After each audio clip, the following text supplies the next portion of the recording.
Welcome po mga kasolar. Narito na naman po tayo upang maghatid sa inyo ng isang bagong species ng isda na pwede nyong alagaan sa inyong bakuran. At patuloy nyo po kayong mag-subscribe at i-share ang ating channel upang marami po tayong matulungan na gustong mag-alaga ng isda. Yan mga kasolar, ang ating species na pinipicture ngayong araw ay ang tinatawag na red tilapia. Bakit po ba tinatawag silang red tilapia? Kasi nga po sila ay tilapia na may kulay pula. Okay. Ang red tilapia po ay isang species ng tilapia na mahal sa merkado.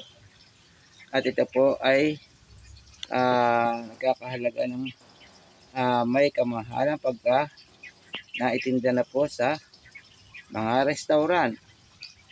Sila po ay niluluto at inihahain at naikukumpara ang kanilang laman sa mga red snapper na isdang dagat dahil sa kanilang makulay na laman at malinamnam na laman. Yan po mga kasolar, patuloy nyo pong subaybayan ng ating channel upang makita nyo po ang species na red tilapia. Maaari nyo rin po itong subukan na alagaan sa inyong tahanan upang gawing palakihin at upang ito ay lumaki ay inyo itong matikman at mailuto. Ayan, para nyo po masubukan.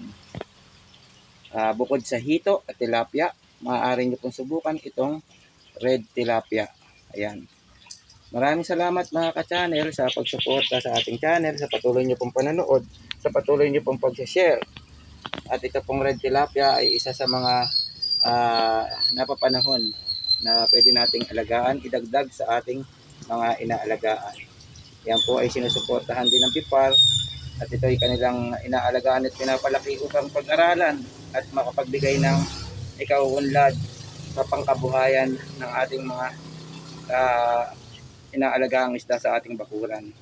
Ayan po mga ka-solar, patuloy nyo pong panoorin ang ating video at maraming salamat sa inyong suporta.